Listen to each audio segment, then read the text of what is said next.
Вече така успяхме много силно да стартираме втората част от нашата конференция.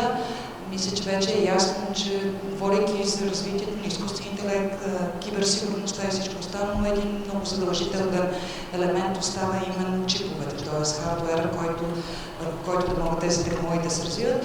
И едно допълнение от мен, преди да поканя следващия модератор на сцената до мен, е, че в кластър по изкуствен интелект в България съвсем наскоро открихме Институт по квантови технологии, така че скоро надявам се да можем да организираме още по-гореща дискусия за квантовите технологии, да видим как и ние в България бихме могли да се включим с това.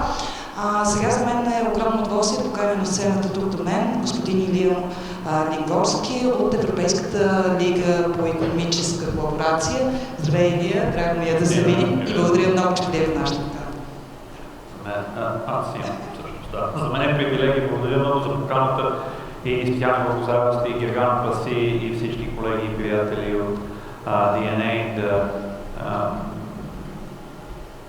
Дигиталната национална коалиция, Digital National Alliance for the superb event. I'll switch immediately into English, not to waste time and invite the speakers for this session. Alison did throw us into the deep end of high-tech, super high-tech, deep tech in microprocessing and then launched us into space. With all that, we'll try to get back to ground now with the practical discussion on the chip industry, where it is today and where the EU and Bulgaria stands. I've got two superb speakers joining me today. Professor Dimitar Nikolov of the Technical University in Sofia. Professor Nikolov, please join me on stage. And Gregory O'Malley from Global Foundries.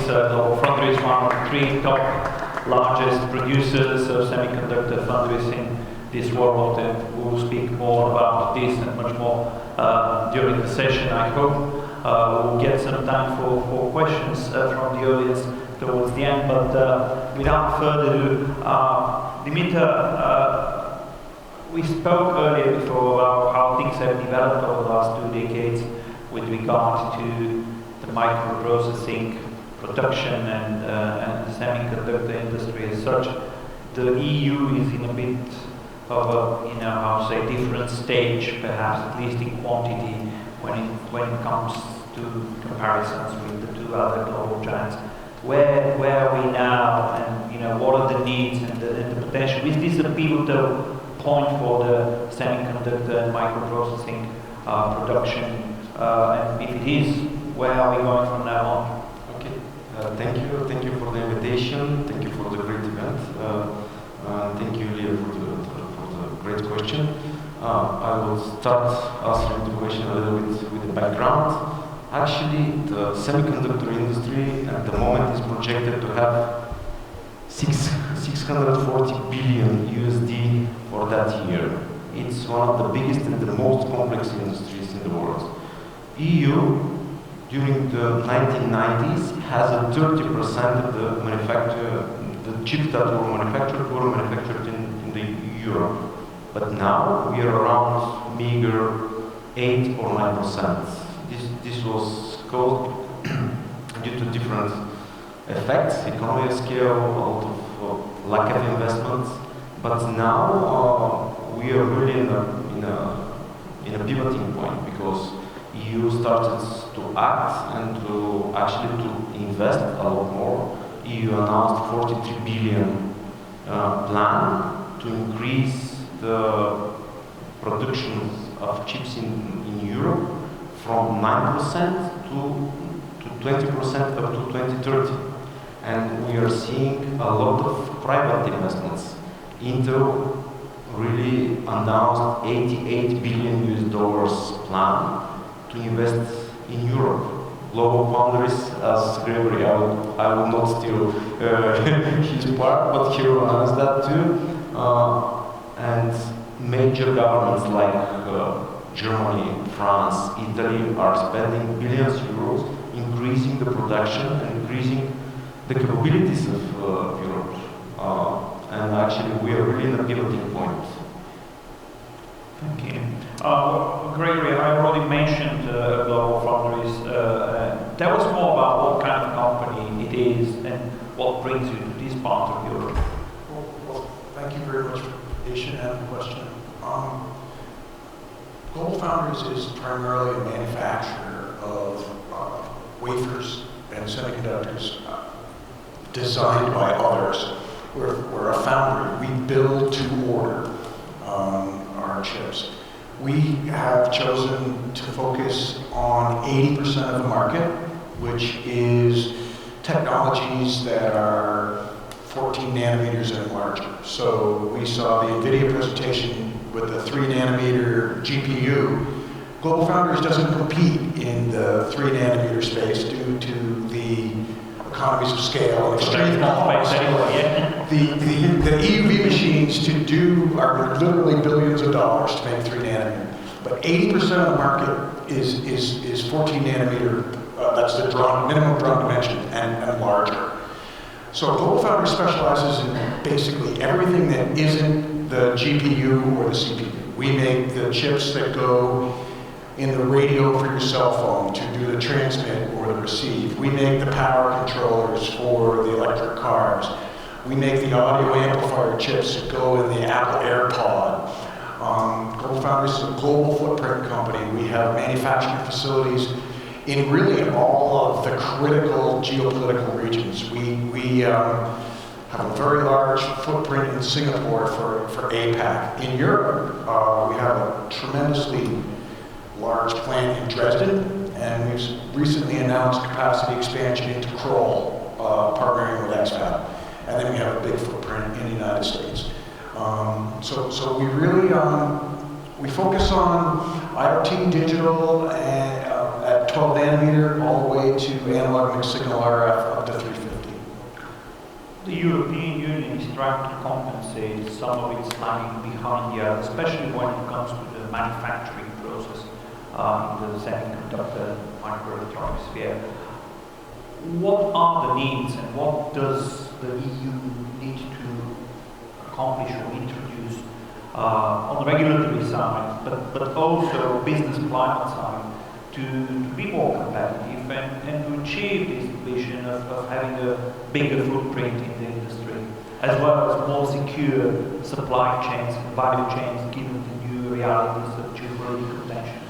The new realities are a challenge. I mean, the energy cost continues to be a focus. The manufacture of semiconductors is very energy consuming. And so with the relatively geopolitical instability today with energy markets, we're a little worried about what's going to go on in Dresden. But generally, beyond that, we're seeing, you have to see the government subsidies, right? We're a business, and the tax support, and I think that the EU's doing its part from what I can see. I see GlobalFoundries expanding its footprint within its 4 walls in Dresden and expanding its use in other facilities within Europe. So it is relatively attractive for us right now to do business in the EU. I'll switch back to Dimitar. Dimitar, as you said, this is a very complex industry. It has a lot of niches in it which build all this sphere, growing very rapidly these days. So, I mean, for Europe as a whole, it's one thing, but a country like Bulgaria or a region like ours perhaps need to be more practical in finding our place in the value chain and our competitive edge in the segments where we have some potential, but also based on certain kinetics where we have had traditionally some strength. How do we make decisions about that? How do we allocate the resources in a way in which we can realize that potential, and what would be the needs? Which are the deficiencies we need to compensate on people's side, on human side, on human resources as well, and education perhaps, in order to multiply our competitive edge in a way in which we not only find our place in the value chain, but be a contributing member of the European Union in the industry. So that's really. First, let me start. Bulgaria has a really rich history in microelectronics. We were one of the really leading, one of the leading countries during the 70s and 80s in that field. And there was a really more than in Bulgaria during the 80s. There are some statistics that at that time there were around 100,000 people working in that industry combined. But later, as in the whole Europe, this industry has a decline in Bulgaria. At the moment, actually, we have a couple of companies. GoFoundries is one of them that have a site here, and we have a cluster for electronics and industrial electronics that represents the major companies that are in Bulgaria. And to start on, other members of our is Melexis and Renesas and the different the universities that teach people in that field. And to actually the first need for that business to grow is people. Without education, without a proper education, we are not going to do anything in that business. Everything, because that business, actually the semiconductor industry, actually requires a variety of different specialties. For example, in one foundry, you could not imagine how many different specialties, from chemists, from physicists, from mechanical engineers, electrical engineers, maintenance workers, variety, highly educated mathematicians, highly educated people. And actually Bulgaria first have to start to focus to promote the microelectronics and to help the students actually to achieve better results and to be interested in that, in order for these companies to have ground to grow. Other things that we can do, one of our strengths is actually developing and design. We had most of the companies here in Bulgaria actually are doing design in Bulgaria. Renesas Bulgaria only do design here. Melexis also have a really big design unit here. And first one, we could focus on the design, develop people who are going to the analog design, digital design, mixed signal design. Other things that we can do are developing different pilot lines for the packaging facilities. Packaging becomes a really important topic, and it is somewhere to the end of the manufacturing cycle. And Bulgaria could develop capacity in that field in order to really grow into that area. And the packaging becomes more and more important, as a little bit later Gregory will mention.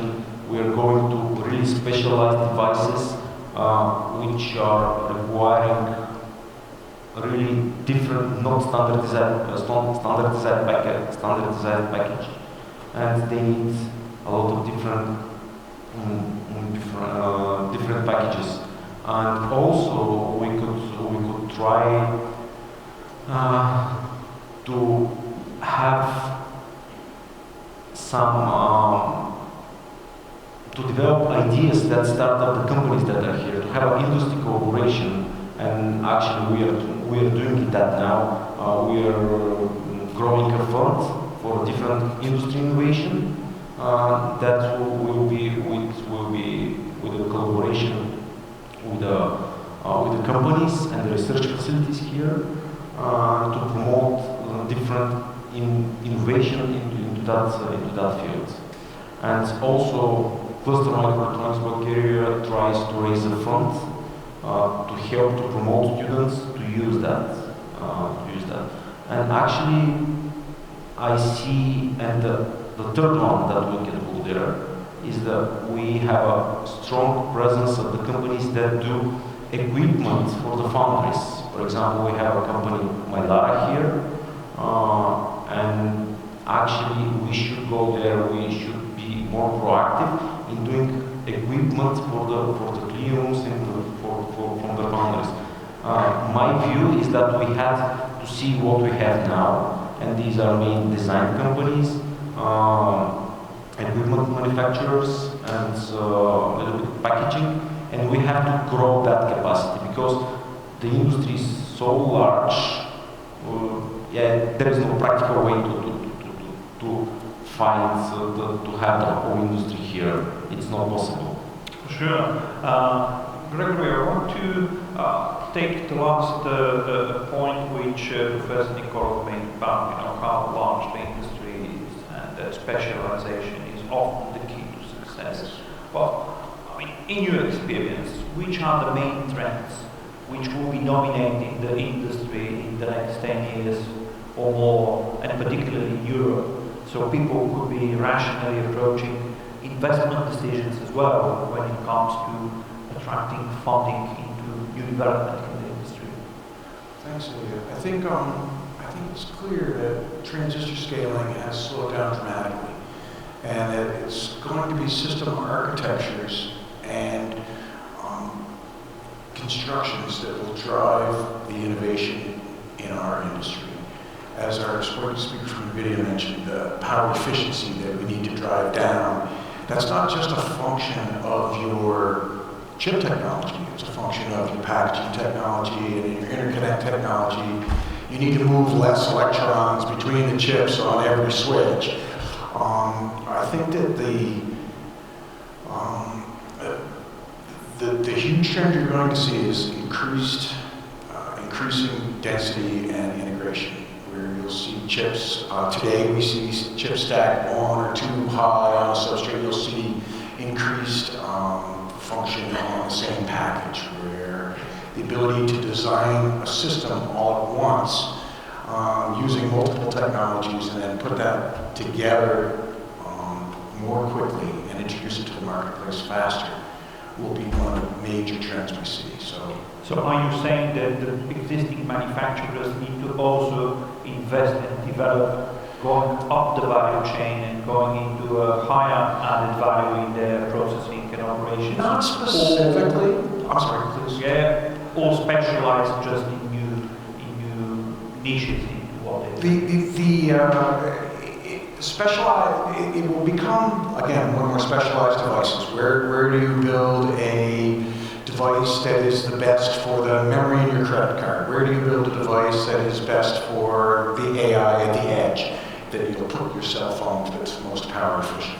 And how do you package that? And how do you put that in the hands of the people that will distribute that for the lowest price and with least impact on the environment? So efficiency goes first. Efficiency is where you need to put your efforts, as well as making everything faster, not only cheaper, but delivering. I don't mean to sound like everything that we need has been invented, but many of the functions that we need are there today. They just aren't necessarily reduced to practice in the consumer space.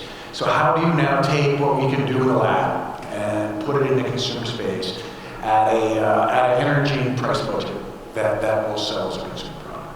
Oh, excellent. Dimitar, I want to switch a little bit the direction of the conversation now, a bit towards what's missing when it comes to investment and funding available for investment on the innovation side as well, but also in expanding the capacity of companies like foundries here in Bulgaria.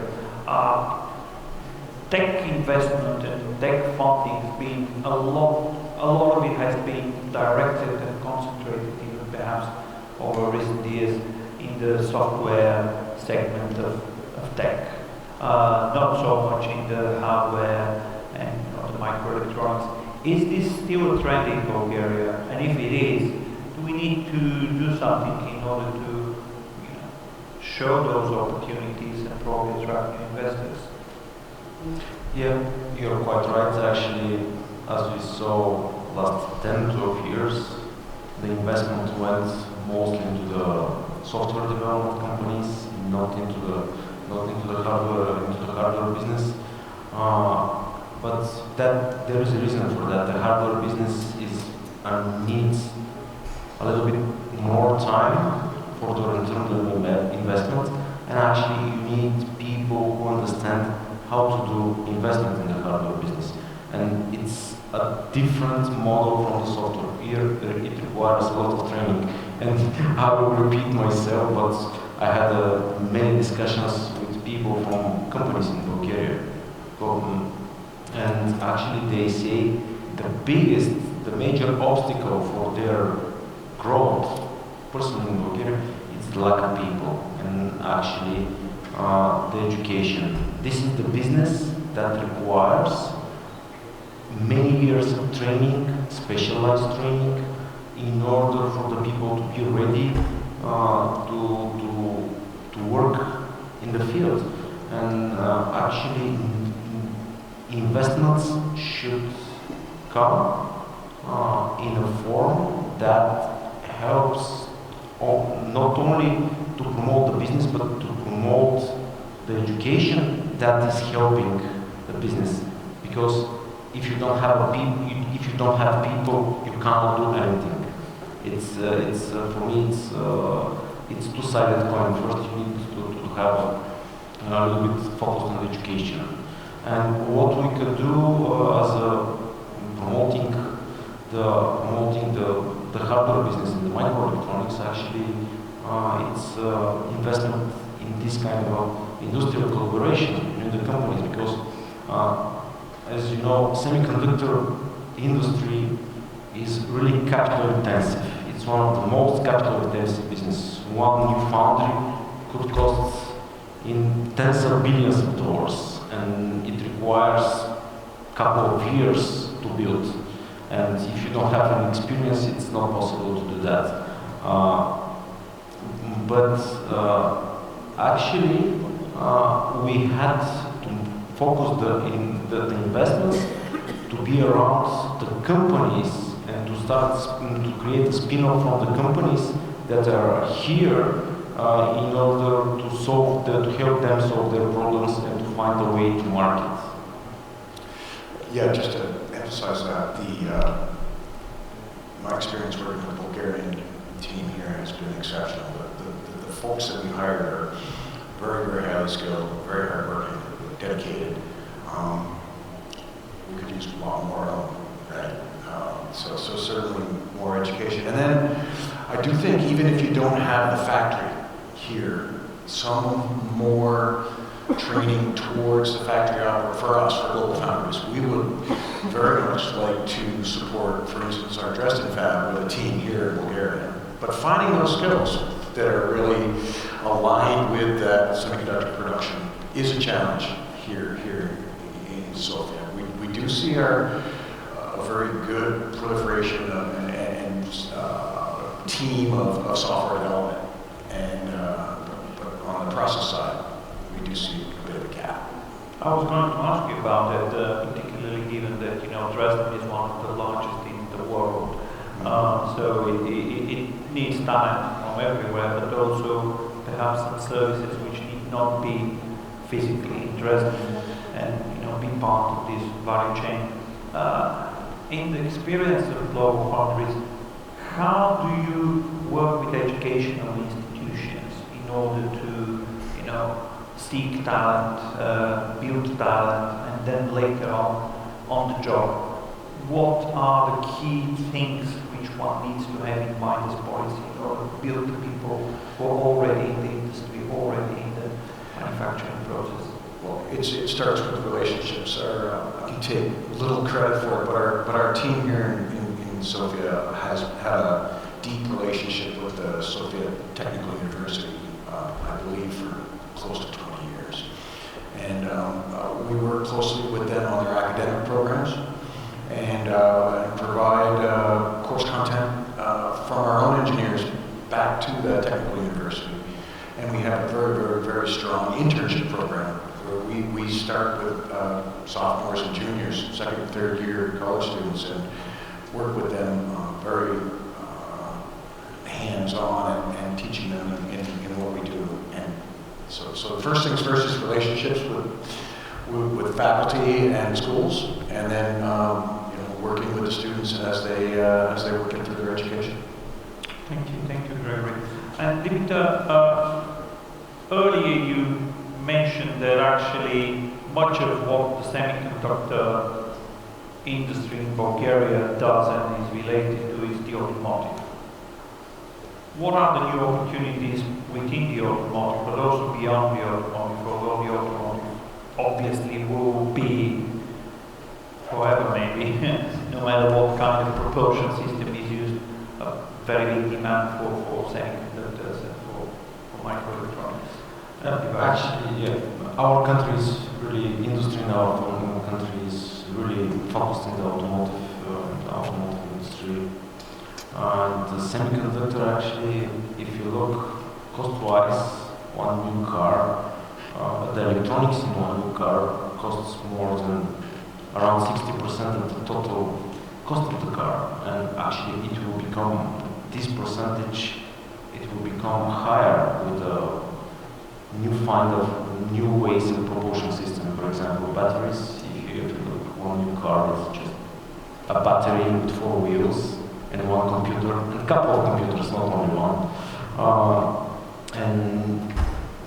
Industry in Bulgaria is really connected to the automotive industry. Global foundries have a lot of products that are going to automotive industries.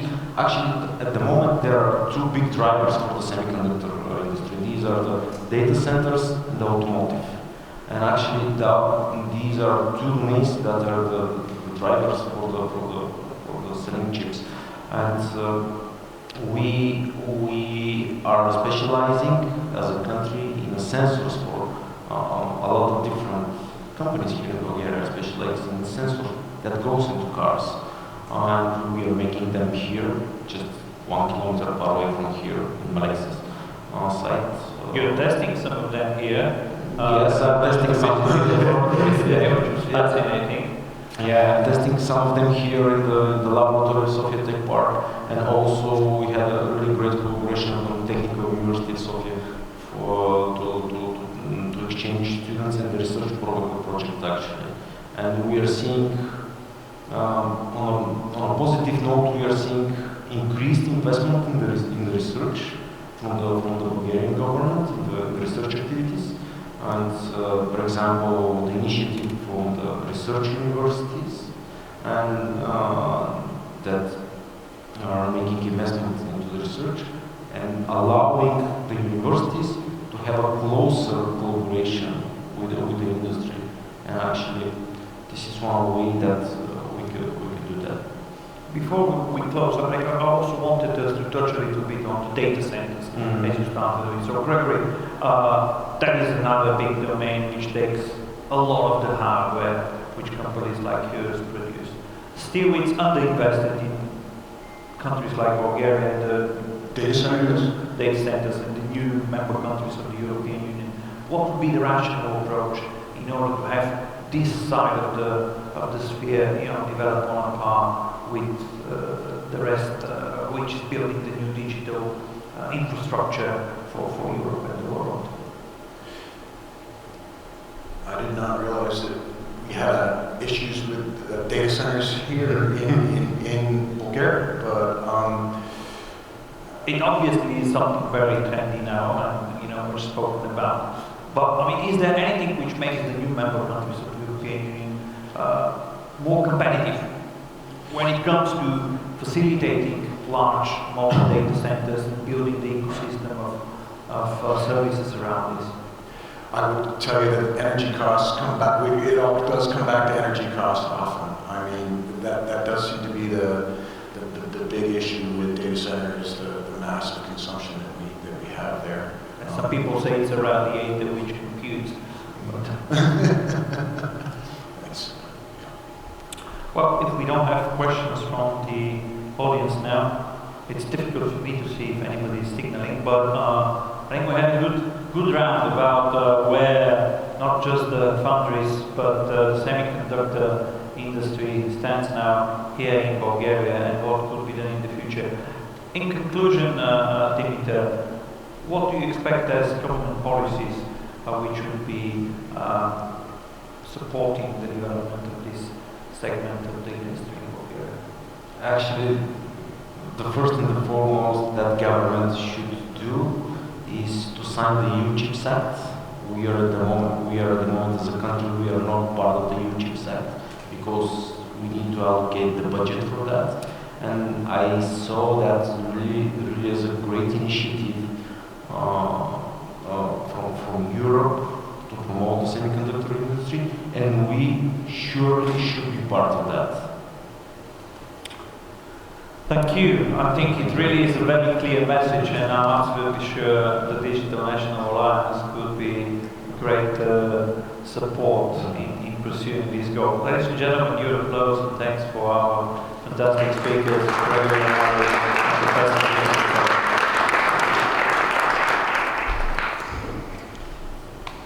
Thank you. Аудио, Кристина. Слушахме. Влязахме ли на време? Надявам се, че не разбутваме програмата на останалите.